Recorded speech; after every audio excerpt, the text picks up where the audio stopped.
A good rule of thumb, when Politico or media is telling you, oh man, both parties have really gone too far in this wielding of power, that means Democrats, you screwed up because you started this, you kicked this anthill. Yeah, you kicked the anthill. Get ready because the bites are coming. Welcome back, brothers and sisters. I am Braden. This is Langley Outdoors Academy, and thank you for stopping by. All right, guys, the content that we're going to cover tonight is going to send you into the weekend right. This is something that we have been covering consistently since it became a published event. The credit card codes for guns and ammo purchases backfiring spectacularly against Democrats and the woke corporations who are signing up. One of the pieces of evidence I'm about to give to you is when Politico, the media, comes out and goes, guys, maybe both parties are getting a little too aggressive with their power. Yeah, that means the Democrats are screwed.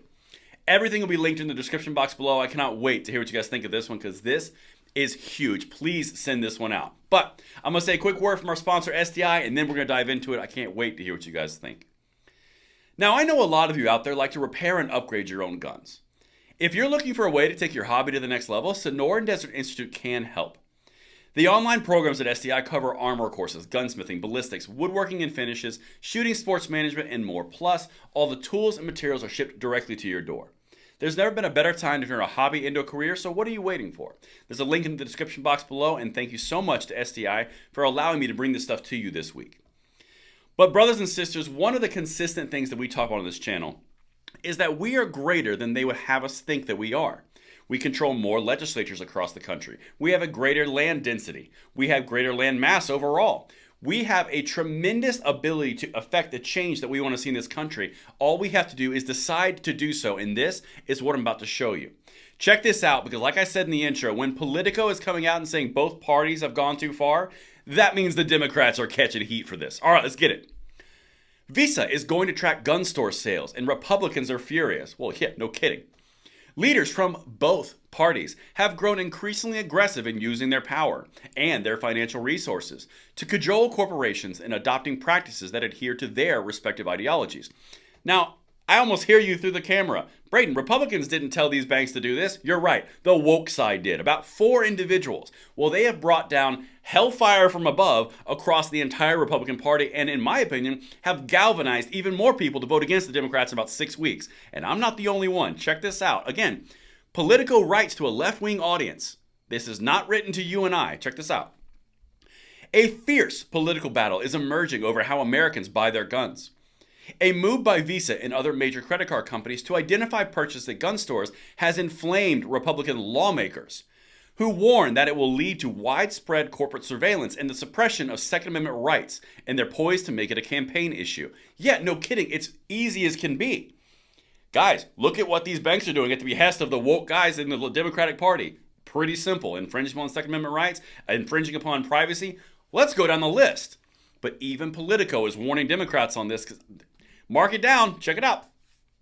With just over 6 weeks to go before the midterm elections, GOP officials are seizing over the collection of gun store sales data as an example of what they term woke capitalism, which is a great term, by the way. It's pretty descriptive. Opening a new front in the fight over the role businesses should play in driving social policy. They shouldn't provide the service. Here's my money. Goodbye. See you on the next transaction.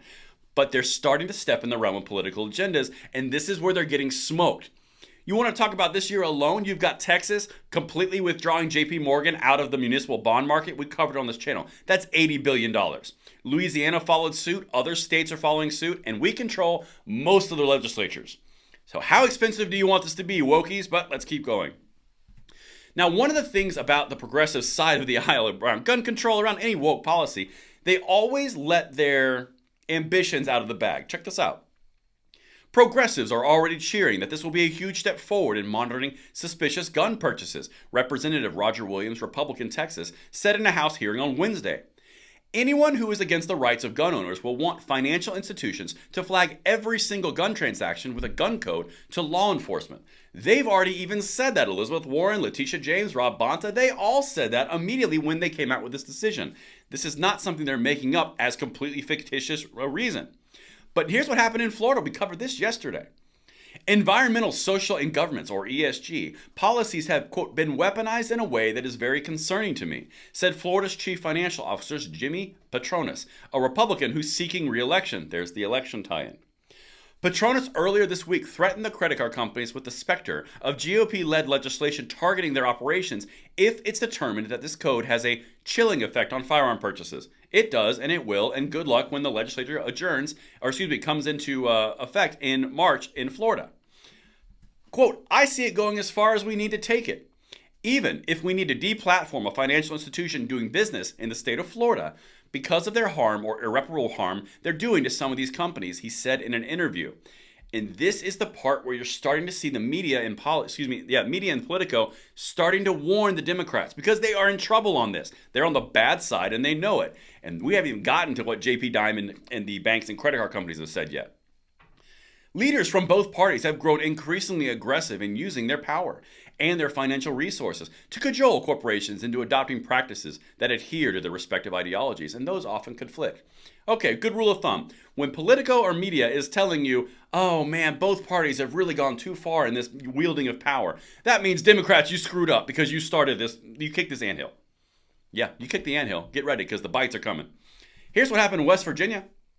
For every blue state pension fund that charges ahead with climate-conscious investment initiatives, Republican leaders in states like West Virginia will halt public contracts with big banks that no longer finance coal. Yeah, this is going to cost you. You're going to impact jobs. You're going to attack these people for what they do on a day-to-day basis. You're going to get some penalties on that. Enjoy your woke coffee, you latte liberals. But the whole point here is this is occurring across the nation. Let's keep going because, like I said, Texas, West Virginia, all of them. Credit card companies and commercial banks are now caught squarely in the middle of a similar dynamic around when it comes to gun store purchases. The companies are not happy about it. Well, companies, you should not have acquiesced to the request of the wokesters, the woke activists on Twitter, who made you step into those and you didn't have the courage or the backbone to resist. You're now feeling the backburn from a larger part of the country than you initially were afraid of. A little backbone wouldn't do you any harm. But anyway, let's keep going. Check out what JP Diamond said. The CEOs of America's largest commercial banks, which ultimately handle those payments, echoed the points by the credit card companies in congressional hearings on Wednesday and Thursday. Quote, we cannot be involved in telling American citizens how their money will be used. That's not our job. JP Morgan Chase CEO Jamie Dimon told the Senate Banking Committee on Thursday. I wonder how many hundreds of billions of dollars did it take for them to lose in municipal bonds in Texas and Louisiana before that all of a sudden became their new, whoa, hands off, we're not politicians, we're just business people. Maybe you should stay business people. Let's continue. I got one more thing because this sums it up perfectly from the Republican side or the conservative side. Quote, please resist the impulse to respond to the very loud noise in your left ears, Senator Kevin Cramer, Republican, North Dakota, told bank CEOs during Thursday's hearing. I'm happy to be the loud noise in your right ears. And that's the point. They're getting junk from the left. They're going to get junk from the right. Eventually, they will figure out that it's going to be in their best interest to back out and just perform the service that they are there to do and not acquiesce to the pressure from these blue check marks on Twitter who are more concerned about social governance than anything else. That's what I've got for you guys. Let me know what you think in the comments field below, and I will see you tomorrow morning on the next episode. I'm Braden. See you later.